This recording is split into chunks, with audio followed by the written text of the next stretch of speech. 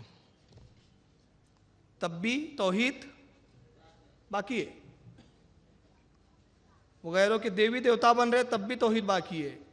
Piece channel पे एक programme आता है जाकिर साहब का, अब उसमें क्या होता है जरा देखिए, सुन लीजिए, ये भी जरा देख लीजिए एक झलक। MUSLIM, I'm so blessed to be with them.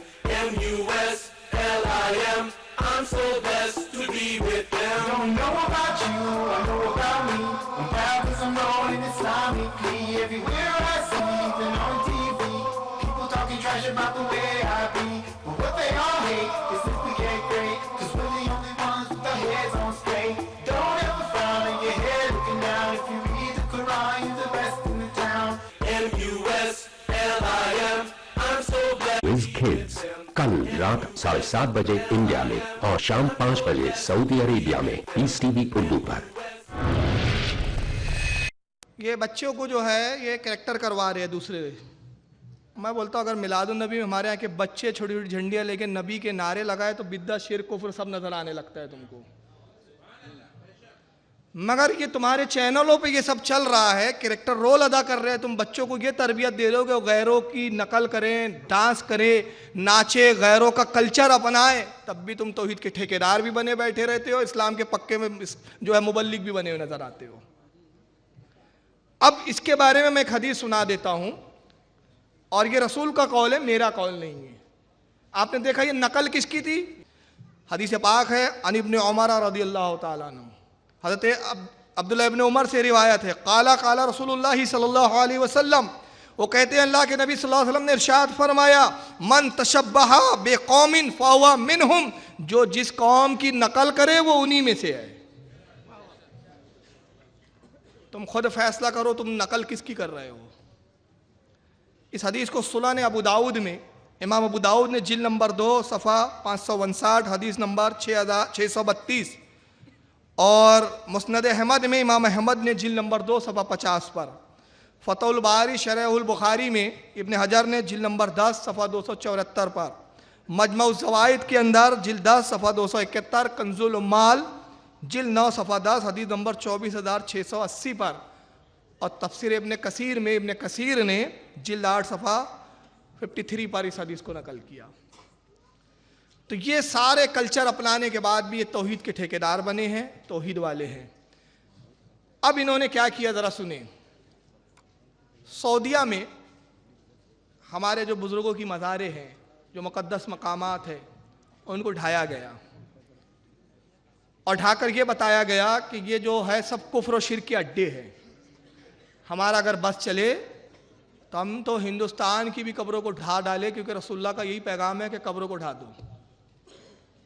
पहले मैं वो झलकियाँ दिखाऊंगी, वो मुक़द्दस मकाम जो हमारे लिए बड़े काबिल ताज़ीम है, उसके साथ इन्होंने क्या सलूक किया। और ये अजीब बददिमाग बद्दू कौम है ये अरब के नज़दीक।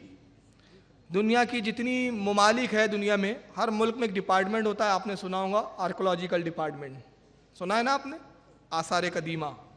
इस डिपार्टमेंट का काम क्या होता है? गवर्नमेंट का एक डिपार्टमेंट, एक शोबा है, ये अपनी तारीख को खोजता है, अपने बुजुर्गों की तारीखों को तलाश करते हैं, खोज के लाते हैं।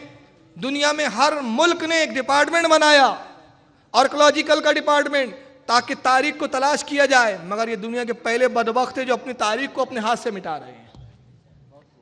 ये दुनिया के पहले बददिमाग है। आइए इन्होंने किन किन चीज़ों के साथ क्या सलूक किया ज़रा देखिए। ये नबी पाक सल्लल्लाहु अलैहि वसल्लम की विलादत की जगह है, जहाँ सरकार सल्लल्लाहु अलैहि वसल्लम की तशरीफ आवरी हुई थी। अहले सुन्नत यहाँ जाते थे, मिलादुन नबी में सलाम पढ़ते थे।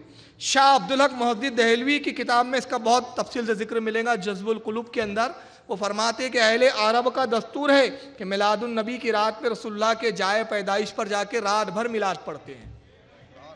ये बुजुर्गों से साबित था। इन बदबख्तों ने वहाँ एक लाइब्रेरी बना दी और वहाँ पाबंदी लगा दी, मिलादुन नबी के वक्त यहाँ ताला लगा दिया जाता है। दो बदबख्त पुलिस वाले खड़े हो जाते हैं, दो चार, चलो भागो यहाँ, शिरक हाजी, ये सब नहीं। ये रसूलुल्लाह की विलादत की जगह है, वहाँ इन्होंने एक मकतब कायम कर दिया। आगे आए, ये हज़रत आमना रदी अल्लाह ताला अन्हा का मकान है जहाँ सरकार का बचपना गुजरा है। ये पूरा ढाकर खंडर बना दिया गया। तुर्की हुकूमत तक इसकी हिफाजत की जाती रही, मगर इन वक्तों ने इसको ढाके ख़त्म कर दिया। उसके बाद आइए, ये हज़रत अबू अय्यूब अंसारी रदी अल्लाह ताला अन्हु का मकान है जहाँ हिजरत के बाद सरकार सबसे पहले तशरीफ़ लाए थे। ये 2 मंजिला मकान जो तुब्ब अव्वल हुमैरी ने बनाया था, और हज़रत अबू अय्यूब अंसारी तुब्ब अव्वल हुमैरी के ज़माने के जो बहुत बड़े आलिम थे, उनकी नस्ल से थे, नस्ल दर नस्ल वो इनकी विरासत में आया। अल्लाह के नबी हिजरत के बाद यहाँ तशरीफ़ लाए, यहाँ क़याम रहा रसूलुल्लाह का। ये मकान मुतवर्रिक था, ज़ायरीन ज़ियारत की गरज से जाते थे, ढाके खंडर में तब्दील कर दिया गया है। ये हज़रत इमाम ज़ैनुल आबिदीन रदी अल्लाह ताला अन्हु का मकान है। ये इमाम ज़ैनुल आबिदीन के मकान को भी बिल्कुल निस्फ़ नाबूद कर दिया गया है। ये जन्नतुल बकी है, 1925 तक जन्नतुल बकी की ये कैफियत थी। ये जो बड़ा कुब्बा आपको राइट हैंड में नज़र आ रहा है, ये कुब्बत अहलुल बैत कहलाता था। ये इसमें जनाब फ़ातिमा ज़हरा रदी अल्लाह ताला अन्हा, हज़रत अब्बास, इमाम जाफ़र सादिक, इमाम हसन वगैरह की मज़ारें थी। ये जन्नतुल बकी पुराने उसकी तस्वीरें इस शक्ल में था, और उसके बाद इन नजदी हुकूमत ने ढाया और ढा के उसको आज इस कैफियत में कर दिया है। ये जन्नतुल बकी मौजूदा सूरत हाल ही है जन्नतुल बकी की। ये जन्नतुल माला है जहाँ पे सरकार की पहली ज़ौजे मुतहरा उम्मुल मोमिनीन हज़रत खतीजतुल कुबरा की मज़ार है, और रसूलुल्लाह के ख़ानदान के कई अफराद हैं और कई सहाबा इकराम यहाँ दफन है। ये जन्नतुल माला का कब्रिस्तान पहले इस शक्ल में था, नजदी हुकूमत ने इसको ढाया और ढा के अब इस हालत पे है ये। और एक बात और अर्ज़ करना चाहूँ, आपको बताऊँ, बड़ी तकलीफ दे बात है कि इस जन्नतुल माला के बीच से एक सड़क गुजारी गई। जब सड़क गुजार रहे थे तो हज़रत ख्वाजा उस्मान हारूनी का मज़ार दरमियान में आया। तो हमारे हिंदुस्तान की हुकूमत गैर मुस्लिम होने के बाद भी इतना तो एहतराम करती है कि अगर कोई दरगाह आ जाए तो सड़क को तिरछा कर दिया जाता है, प्लान चेंज कर दिया जाता है, मगर इन बदबख्तों ने ख्वाजा उस्मान हारूनी की मज़ार पे से सड़क गुजार दी। ये हज़रत आमना रदी अल्लाह ताला सरकार की वालदा मोहतरमा की मज़ार है, जिसको ढा कर इन्होंने निस्फ़ नाबूद कर दिया और यहाँ कचरों के अंबार डालने शुरू कर दिए। और इसके ताल्लुक से आज से तकरीबन 10 साल पहले पाकिस्तान के एम्बेसी के 2 या 3 लोग गए थे। मेरे पास इसकी पूरी रिकॉर्ड वो है, बाकायदा प्रूफ। जब वो वहाँ फातिहा पढ़ रहे थे तो वहाँ के नजदी पुलिस वालों ने उनको पकड़ लिया। उनको मालूम नहीं था ये पाकिस्तान एम्बेसी के हैं। पकड़ने के बाद उनको ले आके वो काजी के सामने पेश कर दिया कि ये कब्र पे शिरक व बिदअत कर रहे थे। इत्तेफाक से उनको अरबी आती थी, इन्होंने अरबी में गुफ्तगू की। तो काजी ने कहा कि ये एक काफिरा की मज़ार है माज़अल्लाह, और वहाँ पे जाना जो है वो कुफ्र शिरक है। उन्होंने कहा पाकिस्तान एम्बेसी के, हमारी बात करवाई जाए पाकिस्तान एम्बेसी से। उन्होंने पहले यकीन नहीं किया, 2 दिन उनको जेल में लॉकअप में रखा। उसके बाद काजी से बहुत बहस हुई उनकी। जब उन्होंने फ़ोन कराया, मालूम हुआ वाकई पाकिस्तान से इनका ताल्लुक़ है, तो कहा कि अब यहाँ से चुपचाप सीधा चले जाओ, वरना हम तुमको गायब कर देंगे, फिर देख लेंगे जो होना है होगा। वो जब आए तो उन्होंने हिंदुस्तान, पाकिस्तान, बांग्लादेश, जहाँ जहाँ अहले सुन्नत है, बड़े बड़े इदारों में बाकायदा इसकी रिपोर्टिंग भेजी। उस वक्त नागपुर में दारुल उलूम अमजदिया में भी वो एक पूरा उनका ख़त आया था। उस वक्त मैं अमजदिया के अंदर मेंबर था, और उम्दतुल मुहक्किकीन हज़रत मुफ्ती ग़ुलाम मोहम्मद साहब क़िबला अलैहि रहमा उस वक्त वहाँ के मोहतमिम थे। तो वो हज़रत से वो काफ़ी मुझे मिली, और उसमें पूरी रुदात छपी थी। और उन्होंने तमाम अहले सुन्नत के बड़े बड़े इदारों में वो लेटर लिख के कहा था कि रसूलुल्लाह की वालदा के ईमान के बारे में हमारी किताबों में क्या है वो आप तहरीर करके भेजिए, वो सारे फतावे हम वहाँ सऊदीया में भेजेंगे। तो हज़रत आमना को माज़अल्लाह ये काफिरा कहते हैं माज़अल्लाह। फतावे रशीदिया में रशीद अहमद गंगोही से किसी ने पूछा कि रसूलुल्लाह के वालिदैन मोमिन है या काफिर, तो रशीद अहमद गंगोही जवाब देते हैं कि रसूलुल्लाह के वालिदैन काफिर है। और उसी किताब में लिखा यजीद मोमिन है। मैं बिश्ती मोहल्ले में इस पर पूरा बयान कर चुका हूँ, और मैंने वहाँ एक दलील दी थी, क्योंकि इश्क की बात है, मैं रिपीट कर देता हूँ क्योंकि मजमा बड़ा वसी है। हज़रत आमना रदी अल्लाह ताला अन्हु का मोमिन होना तो ऐसा मुसल्लम है। हज़रत अल्लामा इस्माइल हक्की रहमतुल्लाह ताला अलैह तफ़सीर रूहुल बयान में फरमाते हैं कि हज़रत यूनुस अलैहिस्सलाम को जिस मछली ने निगला था, 40 दिन आप उस मछली के शिकम में रहे, 40 दिन के बाद उस मछली ने आपको उगला, तो अल्लाह ने उस मछली से खिताब किया, फरमाया मछली तू मेरे नबी को, मेरे एक पैगम्बर को अपने शिकम में लेकर गर्दिश करते रही, दरिया में घूमती रही, इसकी हिफाजत किया, बता इसका इनाम क्या चाहती है। मछली ने कहा रब्बे कायनात, मैं ये इनाम चाहती हूँ कि तेरे महबूब की जो नहर कौसर है जन्नत में, मुझे उसमें डाल दे। ताकि मैं जन्नतियों के साथ खेलूं। अल्लाह ने डाल दिया, जन्नत में वो मछली मौजूद है और हमेशा रहेंगी, जन्नती उससे दिल लुभाएंगे। अल्लामा इस्माइल हक की फरमाते हैं, अजीज गौर तो कर, वो मछली जिसमें यूनुस 40 दिन रहे वो जन्नती है, जिस शिकम में नबियों का सरदार 9 माह रहा है।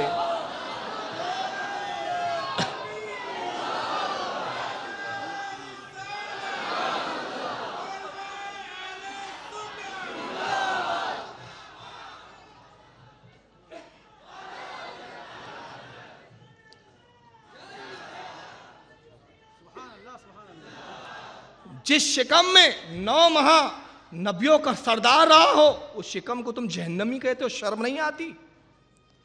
और तुम्हें अपने काफिर कहने का बड़ा दर्द होता है। जब हम कहते हैं कि इमाम अहमद रज़ा ने तुम्हें काफिर कहा, तो कहते काफिर को भी काफिर नहीं कहना चाहिए। अच्छा, ये मुँह और मसूर की दाल? अरे तुम तो ऐसे बदतर काफिर हो, ऐसे बदतरीन काफिर हो। हुस्सामुल हरमैन में हजरत अल्लामा अबू सालेह रहमतुल्लाह अलैह फरमाते हैं, ये ऐसे बदतरीन काफिर है कि काफिर को भी इनकी सोबत से बचाओ। क्योंकि आज काफिर है, तौफीक दिया अल्लाह ने तो ईमान ले आएगा, जन्नती हो जाएगा। इनकी तौफीक में कलमा पढ़ भी लिया तो और जहन्नम के गड़े गार में चला जाएगा, कहीं का नहीं छोड़ेंगे ये लोग। तो ये मुकद्दस मकामात के साथ इन्होंने किया। और प्लानिंग क्या है, अब जरा इनकी प्लानिंग इन्हीं के जुमलों में आगे मैं सुनाता हूं आपको। सुनिए कब्रों के ताल्लुक से इनका नजरिया क्या है। ये और अगर इस्लामी हुकूमत हो और मुवाहिदों के हाथ में हुकूमत आ जाए तो ये धरती कभी भी इन कब्रों के साथ नहीं रह सकती। इस धरती को पाक कर दिया जाता है। अल्लाह रहमत करे मोहम्मद बिन अब्दुल वहाब नजदी रहमतुल्लाह अलैह पर, जिन्होंने ला इलाहा इल्लल्लाह की आवाज़ को इस पाक सरजमीन सऊदी अरब से बुलंद किया। मोहम्मद बिन सऊद से अल्लाह राजी हो रहमहुल्लाह, उन्होंने इमाम मोहम्मद का साथ दिया। और ये धरती जहां पर दरबार लसूड़ी शाह, फसूड़ी शाह, एतशाह, कामा वाली सरकार के नहीं थे, जहां जैद बिन खत्ताब का कुब्बा था, जहां खुदीजा के दरबार थे, जहां सहाबा की कब्रें थी, इन सारे दरबारों से इस धरती को पाक करके, जहां जैद बिन खत्ताब का कुब्बा था, जहां खुदीजा के दरबार थे, जहां सहाबा की कब्रें थी, इन सारे दरबारों से इस धरती को पाक करके यहां एक अल्लाह के घर को छोड़ा गया और ऐलान किया गया, लोगों ये पेशानी झुक सकती है तो अर्श वाले के सामने, और बंदे की पेशानी बंदे के सामने नहीं झुका करती।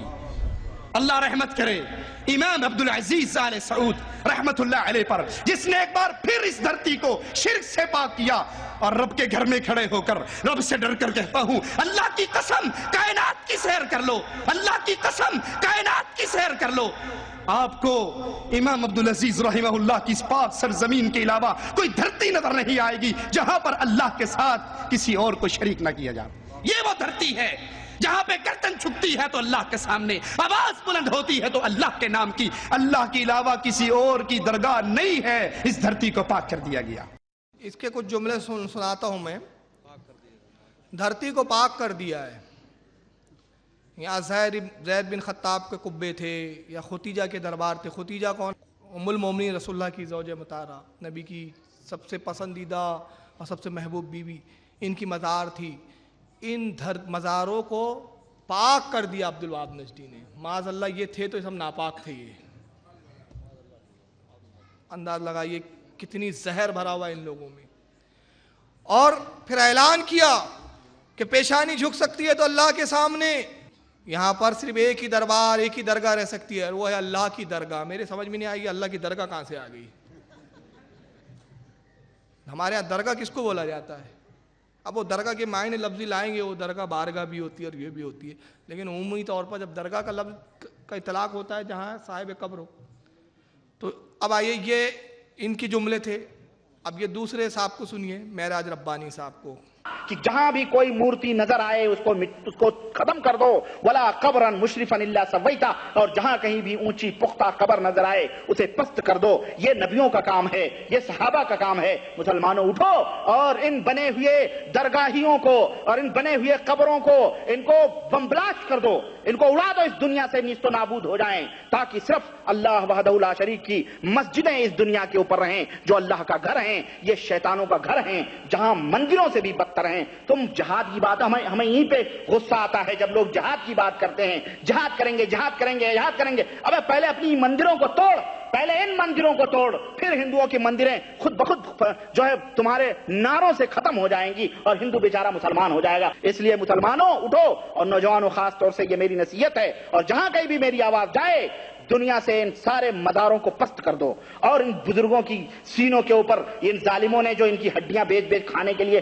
खानका और दरगाहें बनाए हैं, अगर ये आड़े आए तो इनको खत्म कर दो, दुनिया में मिटा दो, शिर्क मिट जाएगा, खत्म हो जाएगा। महराज रब्बानी साहब कह रहे हैं कि बम ब्लास्ट कर दो, जहां दरगाह है बम ब्लास्ट। ये सब जुमले याद रखना, फिर मैं आगे कुछ बहुत अहम चीजें दिखाऊंगा। तौसीफुर रहमान साहब और इन्होंने कहा कि रसूलुल्लाह ने हुक्म दिया, महराज रब्बानी ने कहा कि सरकार ने हुक्म दिया कि जहां भी जो पक्की कब्र दिखे उसको ढा दो। मेरा एक सवाल है छोटा सा, वो कब्रें किसकी थी जिसके ढाने का हुक्म दिया गया? वो कब्रें सहाबा कराम की थी? अगर सहाबा की थी तो फिर वो कब्रें तो रसूलुल्लाह के ज़माने में ही बनी होंगी, सरकार की मौजूदगी में बनी होंगी, तो फिर खिलाफ शरा कैसे बनी?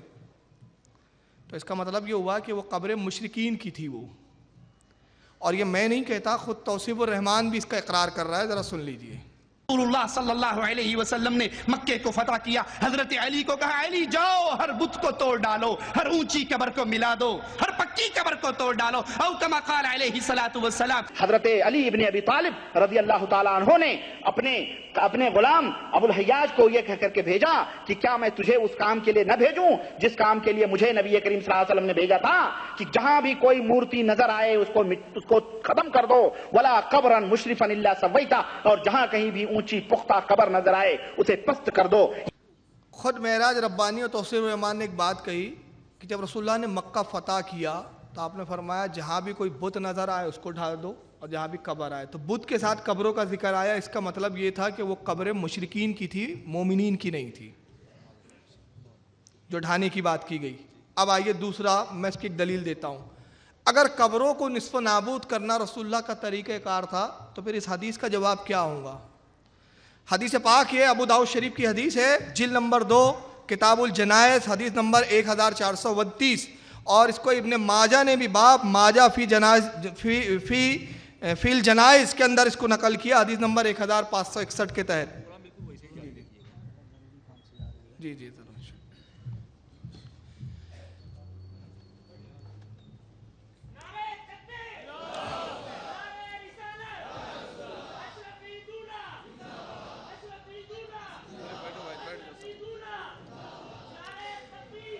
हजरत को रास्ता दे दे आप जाने के लिए।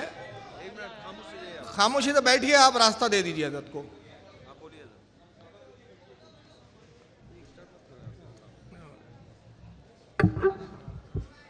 हज़रत को एक ज़रूरी काम से अर्जेंट में निकलना है, इसलिए आप हजरात अपनी जगहों पर बैठें।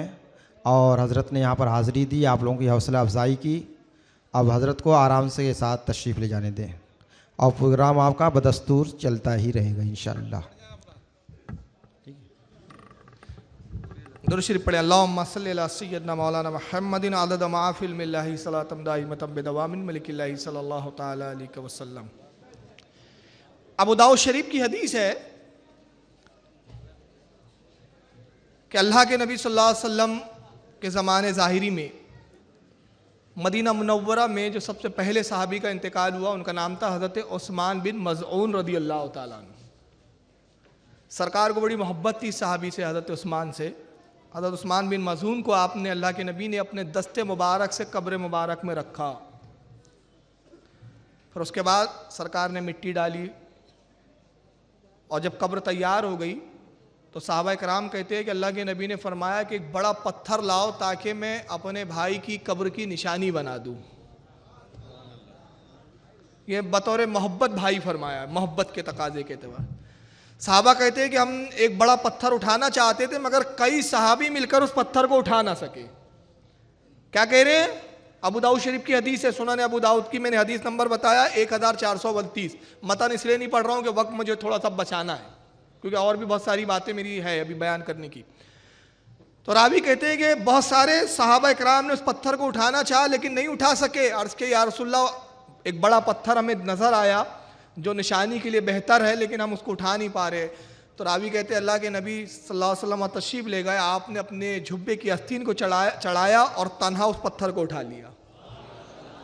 जिसको बारे दो आलम की परवाह नहीं, ऐसे बाजुओं की कुव्वत पे लाखों सलाम।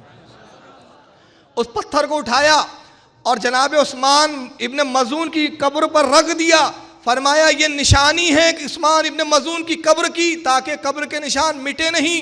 और अब मेरे अहले बैत में, मेरे घर वालों में जिसका भी इंतकाल होगा, मैं इन्हीं के बाजू इनको दफन करूंगा। यह हदीस क्या बता रही है? कि कब्र के निशानों को बरकरार रखना, कब्र को बनाना, यह रसूलुल्लाह की सुन्नत है।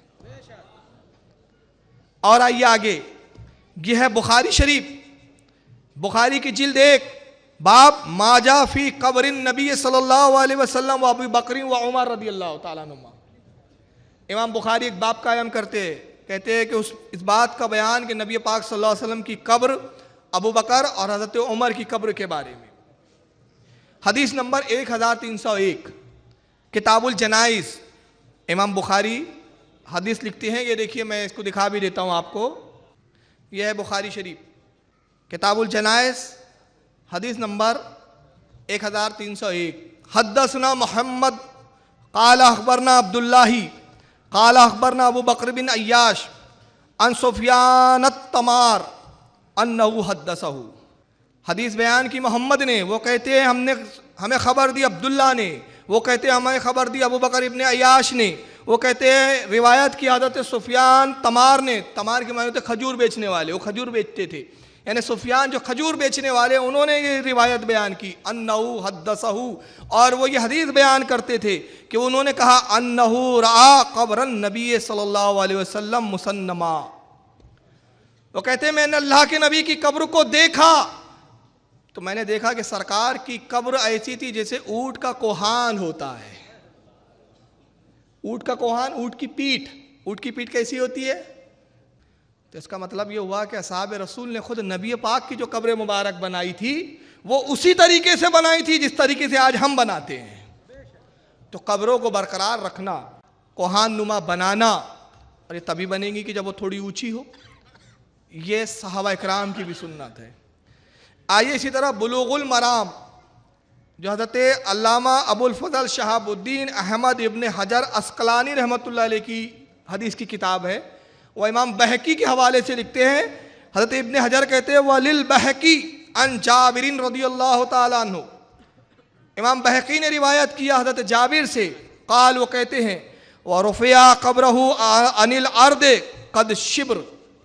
वो कहते हैं कि तहकीक नबी पाक सल्लल्लाहु अलैहि वसल्लम की कब्र मुबारक 1 बालिश ऊंची थी।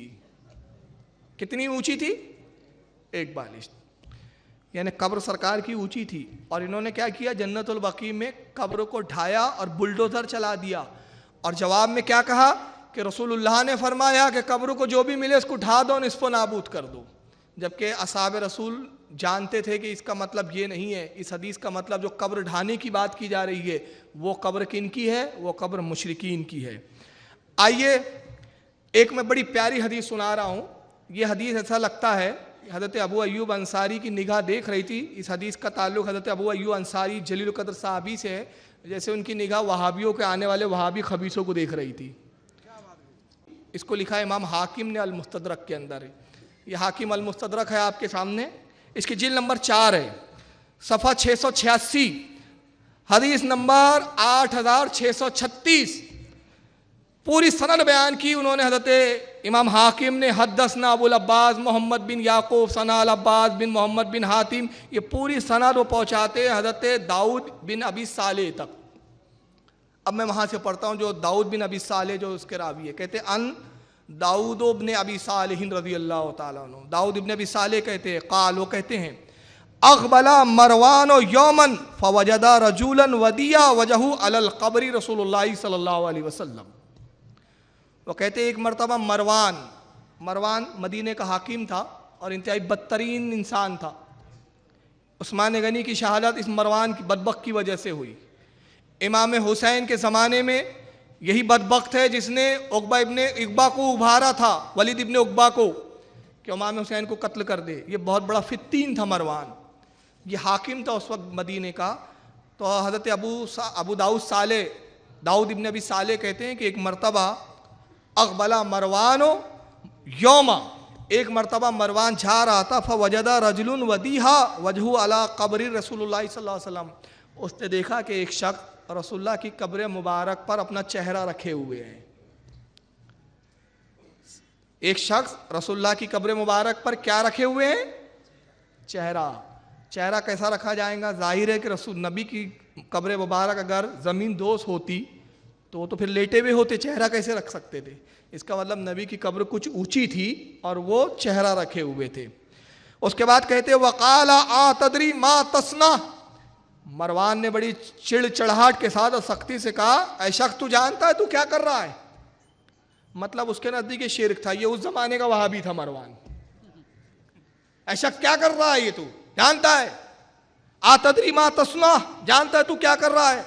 काला नाम, उस शख्स ने अपने सर को उठाया और कहा हाँ मैं जानता हूं, मैं क्या कर रहा हूं, मुझे मालूम है खूब। फाक़बलो अलैहि फ़ाइज़ा हुवा अबू अय्यूब अल अंसारी रज़ियल्लाहु अन्हु।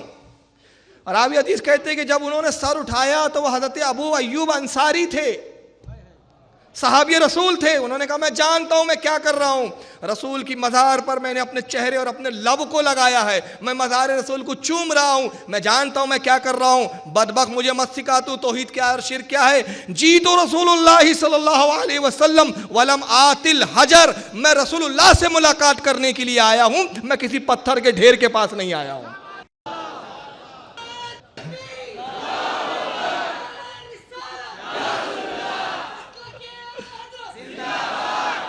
ये है सहाबी का अकीदा। ये तुम्हारा अकीदा है कि नबी मरकर मिट्टी में मिल गए, मगर ये सहाबी का अकीदा है कि नबी की मज़ार पर जाना, नबी से मुलाकात करने जाना है। जी तो रसूलुल्लाह सल्लल्लाहु अलैहि वसल्लम, हदीस के अल्फाज है, मैं रसूलुल्लाह की मज़ार पर मुलाकात के लिए हाजिर हूँ। वलम आतिल हजर, मैं किसी पत्थर के ढेर के पास नहीं आया हूँ। समी तो रसूलुल्लाह सल्लल्लाहु अलैहि वसल्लम, मैंने रसूलुल्लाह से सुना। अबू अय्यूब अंसारी कहते हैं यकूलू कि अल्लाह के नबी ने इरशाद फरमाया ला तबको अला दीन इज़ा वलिया अहलिही, आए अबू अय्यूब अंसारी उस वक्त तू हरगिज़ मत रोना, उस वक्त आंसू मत बहाना जब तक दीन के अंदर समझदार और दीन के चलाने वाले जिम्मेदार समझदार लोग मौजूद रहे। उस वक्त मत रोना दीन पर, उस वक्त अफसोस मत करना, वलाकिन मगर उस वक्त तू ज़रूर रोना, उस वक्त ज़रूर आंसू बहाना, उस वक्त ज़रूर अफसोस करना। कब? अबकू अलैहि इज़ा वलीहु गैरो अहली, जब उसके दीन के चलाने वाले और दीन के जिम्मेदार ना अहल बदबख्त बन जाए, जब तू अफसोस करना। आज दीन के ठेकेदार कौन है? यही बदबख्त बने बैठे हैं। तो आज हमें रोने का मकाम है हदीस के मुताबिक। क्यों? अबू अय्यूब अंसारी के ज़माने में दीन के अहल थे, उलमा और सहाबा के ज़माने में दीन के अहल थे, दीन के समझदार थे, दीन के ज़िम्मेदार समझदार उलमा थे, वो जानते थे मज़ार बनाना शिर्क नहीं है। आज ये नाबिकार आए हैं जो शिर्क और तौहीद में फ़र्क नहीं जानते, किसी को भी शिर्क बोल देते हैं। तो आज रोने का मकाम है। इस हदीस को ये इमाम हाकिम ने लिखा और लिखा हाजा हदीसुन सहीहुल इस्नाद, ये हदीस की इस्नाद सही है, हदीस भी ज़ईफ़ नहीं है। और इसी हदीस को और भी लोगों ने नकल किया, जैसे मुस्नद अहमद में इमाम अहमद इब्न हम्बल ने जिल्द नंबर 10 सफ़ा 840 हदीस नंबर 23,983 पे नकल किया। मजमऊ ज़वाइद में इमाम हैतमी रहमतुल्लाह अलैह ने जिल्द नंबर 4 सफ़ा 5 पर नकल किया। और अल वफ़ाउल वफ़ा में जिल्द नंबर 4 हदीस नंबर 1358 पे इसको नकल किया। तो सहाबा का अक़ीदा तो ये था कि नबी की मज़ार को चूमा भी जा सकता है, नबी की मज़ार पर आना गोया नबी से मुलाकात। लेकिन इन बदबख्तों ने इन हदीसों को नहीं देखा और जन्नतुल बकी और ये सब मज़ारों को उठाया। अभी हाल ही में एक मशहूर सहाबी, बहुत सारे बुज़ुर्गों की कब्रों को उठा रहे हैं ये लोग बदबख्त, जैसा कि महराज रब्बानी का आपने जुमला भी सुना कि बम से उड़ा दो इन मज़ारों को, इन दरगाहों को। अभी हाल ही में एक बहुत मशहूर सहाबी जिनका नाम ज़ुहैर इब्न कैस है, इनकी मज़ार को उठाया गया।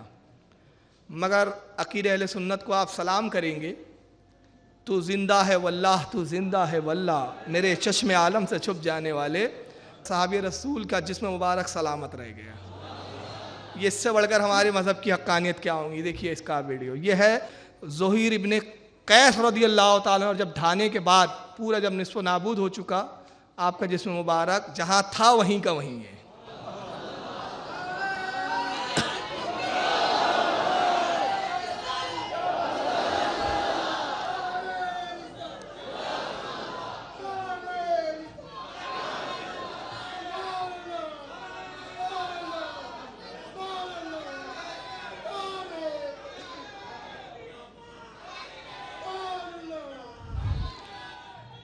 ये सहाबी रसूल ने बता दिया, बदबख्तो ये ढाने का तुम्हारा अकीदा नजरिया बकवास है, बदतरीन अकीदा है। और मेरी जिस्म सलामत होकर ये बता रहा है कि जब मैं सलामत हूं तो मेरा नबी कितना सलामत होगा। अब आइए तस्वीर का दूसरा रुख मैं बता रहा हूं। ये पहला रुख था, मैंने हदीसों से भी रद्द किया और इस पर मैं घंटों, मेरे पास इतना हदीस का मवाद है कि इनको नानी याद दिला दूं कि कब्र को ढाना रसूलुल्लाह की सुन्नत नहीं है। और एक आखिरी बात, मेरे दोस्तों ने कहा था ये ज़रूर बोल कर जाना, मैं भूल गया था, फिर याद आ गया। एक आखिरी बात, पूरी दुनिया वहाबियत को चैलेंज कर रहा हूं मैं, अगर हलाली हो, अगर हलाली हो, बहुत सख्त जुमले, और सख्त इसलिए जुमले, कुछ बाद में बोलेंगे, बहुत सख्त जुमले इस्तेमाल किया उसने। मैं कहूँगा तुमने हमारे बुजुर्गों की कब्रों को ढाया, इससे ज़्यादा सख्त काम और कोई नहीं हो सकता। मेरी ये जुमलों की सख्ती कम है उसके मुकाबले में। अगर हलाली हो, मुझे सिर्फ इतना साबित कर दो। तुम कहते हो हज़रत अली को ने अपने एक सहाबी को हुक्म दिया कब्रों को ढा दो, रसूलुल्लाह ने अली को कहा जो कब्र मिले उसको ढा दो। अगर हलाली हो तो बता दो तारीख में वो कौन सा सहाबी था जिसकी कब्र को अली ने ढाया, उस सहाबी का नाम बताओ, मैं तुम्हारी गुलामी करने के लिए तैयार हूं।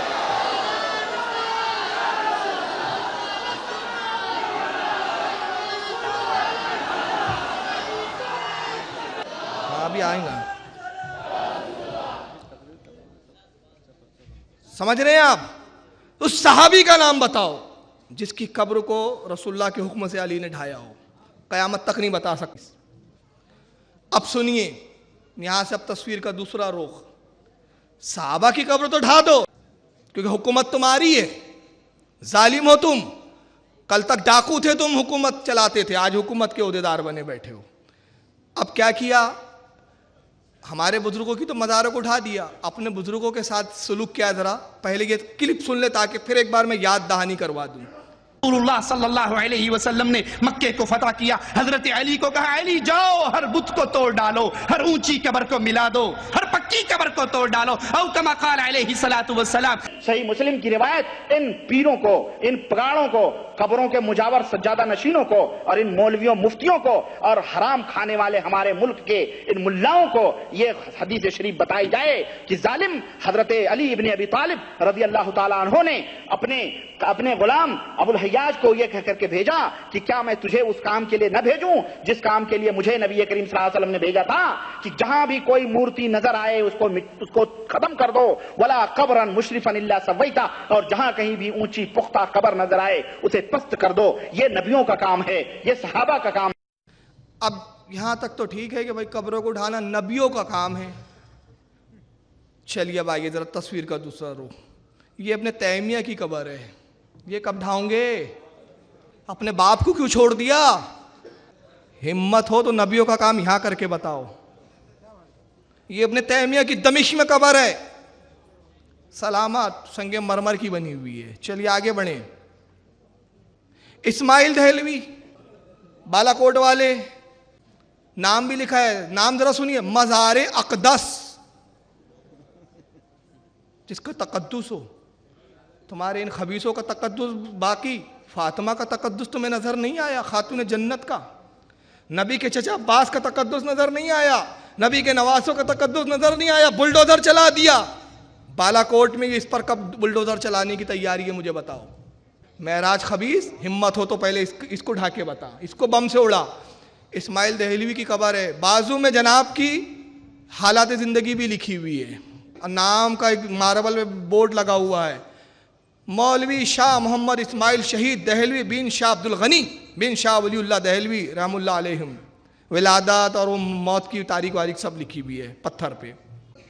कब्र का ऊंचाई ज़रा मुलाहिजा कीजिए, कितनी कब्र ऊंची है। स्टेप गिनिए आप, 1 2 3 4 स्टेप में बनी है। ऊपर फिर मट्टी और उस पर फिर घास भी उगाई गई है। आप फूल चढ़ा दो, बिदअत, घास उगा दिया इन्होंने। इसको भी बम से उड़ाओ भाई। चलिए आगे बढ़िए, आईना देखते जाइए आप। ये सिद्दीक हसन भोपाली की कब्र है हिंदुस्तान में। इनके बहुत बड़े तुर्रम खां थे, नवाब सिद्दीक हसन भोपाली। भोपाल में मज़ार ही नहीं है बल्कि सब बना हुआ है पक्का। इसको कब ढाने का इरादा है? देख रहे हैं आप?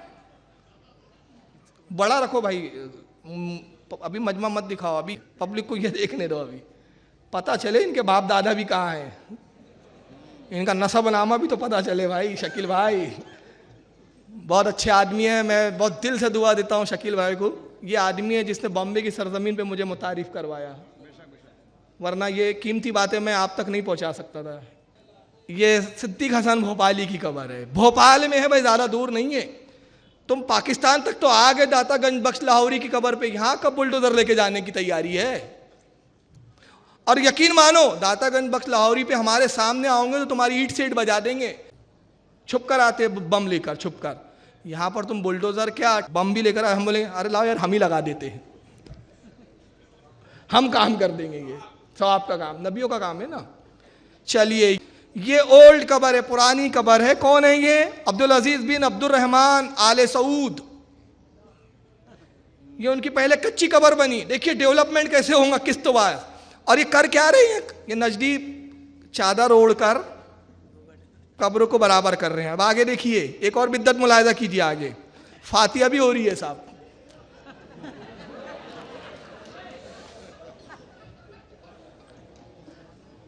फातिहा भी हो रही है, सब जायज हो गया यहाँ पर। और वो तौसी वहां बगल में बैठा है, ये नजद के अय्याश नजर नहीं आ रहे उनको, उसको हिंदुस्तान की गरीब नवाज दातागंज लाहौरी कब्रें बड़ी खल रही है। चलिए आगे बढ़िए। अब ये देवबंदी हजरात है, बेनजीर भुट्टो की कब्र में फातिहा पढ़ने चले गए मौलाना साहब। देवबंद के पाकिस्तान के मौलाना है, और वो औरतें कुरान खानी कर रही है वहां पर। अब ये वीडियो दिखाने से पहले मैं एक चीज़ बता देता हूँ, याद दिला देता हूँ, जो हुज्जाज इकराम है उनको पता है। जब हमारे हुज्जाज जाते हैं और मोहब्बत रसूल में जाली चूमना चाहते हैं, पुलिस वाला बोलता है हाजी शिरक। रसूलुल्लाह के रोज़े की तरफ हाथ करके दुआ करेंगे तो चिल्लाता है काबे की तरफ, किबला इला किबला, हाजी किबले की तरफ, और रोज़े रसूल की तरफ नहीं। लेकिन अब्दुल्ला बिन अब्दुल अजीज जो इस वक्त के बादशाह है, वो जब रोज़े रसूल पर जाते हैं तो रसूलुल्लाह की जालियों के सामने हाथ रख के बाकायदा घंटों दुआ करते हैं, मगर महराज तौसीफ इनको मुशरिक कहते हुए झिझकते हैं क्योंकि डंडू पड़ जाएंगे। ये देखिए रसूलुल्लाह के रोज़े में फातिहा पढ़ रहा है वो। वक़द रफ़क़ ख़ादिम अल-हरमैन अश-शरीफ़ैन फ़ी ज़ियारतिही लिल-मस्जिद अन-नबवी अश-शरीफ़ साहिब अस-समू अल-मलकी अल-अमीर नाइफ बिन अब्दुल अज़ीज़ अन-नाइब अथ-थानी लिरईस मजलिस अल-वज़रा वज़ीर अद-दाखिलिया व साहिब अस-समू अल-मलकी अल-अमीर ममदूह बिन अब्दुल अज़ीज़। तो ये वीडियो से यहाँ तक तो आपके समझ में आ गया कि ये नसीहतें सब दूसरों के लिए हैं, अपने लिए कुछ भी नहीं है। तो ये सब कब्रें इनकी आज भी मौजूद है, और भी कब्रें हैं। जन्नतुल बकी में वहाँ फ़ोटो नहीं लेने दिया जाता है। हमारे एक अजीज़ गए थे, बहुत कोशिश की। जन्नतुल बकी का एक पिछवाड़े का हिस्सा है, वहाँ सब बादशाहों की पक्की कब्रें बनी हुई हैं इनके। ये पहले दूसरे तीसरे चौथे पूरी ख़ानदान बैठी हुई है वहाँ, लेकिन वो फ़ोटो नहीं लेने देते। इंशाल्लाह अगर वो फ़ोटो मिल जाएंगे तो किसी प्रोग्राम में वो भी आईने के तौर पर दिखा दूंगा मैं। मगर आइए, कब्रों का, इनको बुजुर्गों की कब्रों का अदब नहीं है। और कितने बेअदब जमात है, इनकी बेअदबी का मुलाहिजा एक मंजर देखें आप। ये मस्जिद नबवी में बैठा है खबीस, पैर किबले की तरफ है, कुरान ऐसे पढ़ रहा है। ये बेअदब लोग हैं। ये हरम में बैठे हुए हैं, ये काबेतुल्लाह की तरफ पैर है, कुरान बीच में रखा हुआ है। ये भी हरम में दूसरा बैठा है। ये सब नजदी खबीस बैठे हैं, अक्लों पे पर्दे पड़े हुए हैं। अब मैं बुखारी की एक ज़बानी हदीस सुना देता हूँ। अनस इब्न मालिक से रिवायत है, जिल्द नंबर 1। हज़रत अनस इब्न मालिक कहते हैं कि अल्लाह के नबी सल्लल्लाहु अलैहि वसल्लम एक मरतबा मस्जिद नबवी में तशरीफ़ लाए, देखा किबले की तरफ किसी ने थूक दिया था, दीवार पे आपने थूक को देखा। अल्लाह के रसूल ने उसको साफ़ कर दिया खुरच कर, और इरशाद फरमाया कि लोगों तुम में से कोई किबले की तरफ ना थूके, इसलिए कि जब बंदा किबले की तरफ होता है तो रब की रहमत उसकी तरफ ज़्यादा मुतवज्जे होती है। किबले का एहतराम है।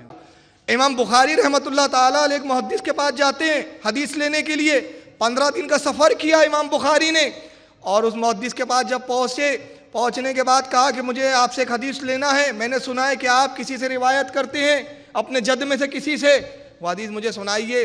उन्होंने कहा पहले हम नमाज पढ़ते, उसके बाद मैं हदीस सुनाता हूँ। नमाज के लिए निकले, किबले की तरफ मुंह करके थूक दिया। इमाम बुखारी नमाज पढ़ के फारिग हुए, घोड़े पे जीन कसते हैं और जाने लगते हैं। उन्होंने कहा कि आप हदीस के लिए हदीस नहीं सुनेंगे। आपने फरमाया जो किबले का एहतराम नहीं कर सकता वो इस लायक नहीं कि उससे हदीस भी ली जाए। मैं हदीस नहीं लूँगा। 15 दिन के सफ़र की परवाह नहीं की। ये उलमा का अमल था, ये रसूलुल्लाह की हदीस थी, मगर ये बदअकीदा, बेअमल, बददिमाग, बदअक्ल, बेअदब, बाअदब बानसीब और बेअदब बदनसीब। चलिए आइए, अब एक चीज़ अब हैरत ज़दा रह जाएंगे। काबे का तो एहतराम एक अलग चीज़ थी, किबले का एहतराम तो अलग चीज़ थी, नमाज का भी एहतराम नहीं है इनके यहाँ। ये मस्जिद नबवी का डायरेक्ट लाई होता है, आपको मालूम है। ये एक वक्त लाई हो रहा था तो हमारे किसी भाई ने उसको कॉपी कर लिया। मगरिब की नमाज है, वहाँ लिखा हुआ भी आ रहा है नक़ल सलात अल मगरिब मिनल मस्जिद नबवी शरीफ। ये मस्जिद नबवी शरीफ की डायरेक्ट लाई हो रही है मगरिब की नमाज। इमाम मस्जिद नबवी का क्या कर रहा है, ज़रा देखिए इसको। अल्लाहु अकबर, अल्लाहु अकबर। गौर से देखिए,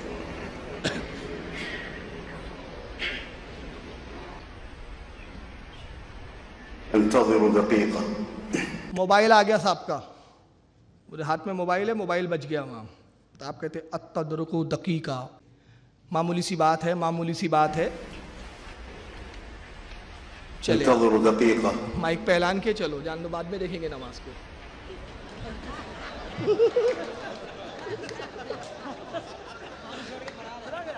मुक्तदी खड़े हैं, कब आते इमाम साहब, अब इंतजार हो रहा है। अब देखिए कैमरामैन बहुत चालाक था, शकील भाई जैसा था वो, कैमरा पट से उसने मस्जिद नबी की तरफ घुमा दिया। इमाम साहब तो गायब है, मोबाइल में मसरूफ है। अत्तदरुकु दक़ीक़ा, मामूली सी बात है, दक़ीक़ा कहते हैं मामूली सी बात को, अत्तदरुकु दक़ीक़ा मामूली सी बात है। अब मामूली सी बात है भाई।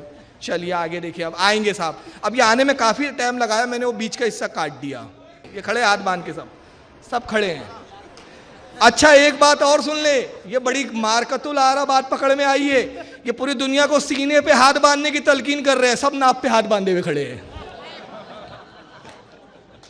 समझ रहे आप, पूरी दुनिया को तौहीद का दर्द दे रहे हैं, पूरी दुनिया को सुन्नत का दर्द दे रहे हैं। मदीना मुनव्वरा को महफूज रखा है। तुम रहने दो, तुमसे तो रियाल मिलती है भाई, तुमको सुधारने बैठ जाएंगे, तुम हमको कोड़े मार दोगे। सब नाप पे हाथ बांध के खड़े हुए। अब तशरीफ लाए इमाम साहब, क्या कहते हैं? अस्सौ, गलती, गलती की इस्लाह। अस्सौ के मायने गलती होते हैं। अस्सौ, अल्लाहु अकबर, अल्लाहु अकबर। अब अंदाजा लगा रहे हैं, ये मस्जिद नबवी के इमाम साहब नबी की मस्जिद में इमामत कर रहे हैं और नमाज का एहतराम नहीं है, मोबाइल का इंपॉर्टेंस है इनके पास। चलिए अब देखते जाएं इनके करतूत। अब आइए, इन सब खुराफातों के बावजूद इनका दावा क्या है, तौसीफ रहमान साहब का जरा दावा सुन लीजिए आप। और ये धरती जहां पर दरबार लसूड़ी शाह, फसूड़ी शाह, एट शाह, कामा वाली सरकार के नहीं थे, जहां जैद बिन खत्ताब का कुब्बा था, जहां खुदीजा के दरबार थे, जहां सहाबा की कब्रें थी, इन सारे दरबारों से इस धरती को पाक करके यहां एक अल्लाह के घर को छोड़ा गया और ऐलान किया गया, लोगों ये पेशानी झुक सकती है तो अर्श वाले के सामने, और बंदे की पेशानी बंदे के सामने नहीं झुका करती। जुमला सुने, ऐलान किया गया, अब्दुल वहाब नजदी ने ऐलान किया, सर झुक सकता है तो सिर्फ किसके सामने? अल्लाह के सामने। जुमला याद रखिए। अल्लाह रहमत करे इमाम अब्दुल अजीज आले सऊद रहमतुल्लाह अलैह पर, जिसने एक बार फिर इस धरती को शिर्क से पाक किया और रब के घर में खड़े होकर रब से डर कर कहता हूं, अल्लाह की कसम, कायनात की सैर कर लो, आपको इमाम अब्दुल अजीज रहमहुल्लाह की इस पाक सरजमीन के अलावा कोई धरती नजर नहीं आएगी जहां पर अल्लाह के साथ किसी और को शरीक न किया जाए। मस्जिद में कसम खा के कह रहा है वो, कि मैं मस्जिद में कसम खा के कहता हूँ कि इमाम अब्दुल अजीज़ आले सऊद की इस पाक ज़मीन यानी मक्का मुकर्रमा और मदीना मुनव्वरा के अलावा, अरब के अलावा कोई ज़मीन ऐसी नज़र नहीं आएंगी जहाँ शिरक ना किया जाता हो। यानी उन्होंने कबूल कर लिया, मुट्ठी भर वही है, बाकी पूरी दुनिया में जो है सब सुन्नी सुन्नी है।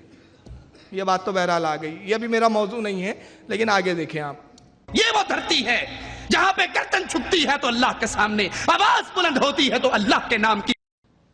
तो ये कौन सी धरती है जहां पर आवाज बुलंद होती है तो अल्लाह के नाम की, गर्दन झुकती है तो? आइए, अब बुश साहब पहुंचे सऊदी अरब दौरे पर, अमेरिका के जो साबिक सदर प्रेसिडेंट थे। अब देखिए कैसे इस्तकबाल होता है और गर्दनें कहाँ कहाँ झुकती है और कहाँ का ये क्या क्या होता है। अब मैं नहीं कहता, आप खुद देखते जाइए।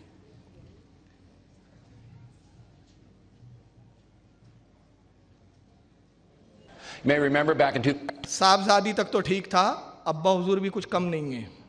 ये अब्दुल्ला बिन अब्दुल अजीज़ है, सऊदिया के बादशाह सलामत है, इस वक्त किंग है। कुरान छपता है, खादिमुल हरमैन शरीफैन के खिताब से नवाजा जाता है। हरमैन शरीफैन के खादिम।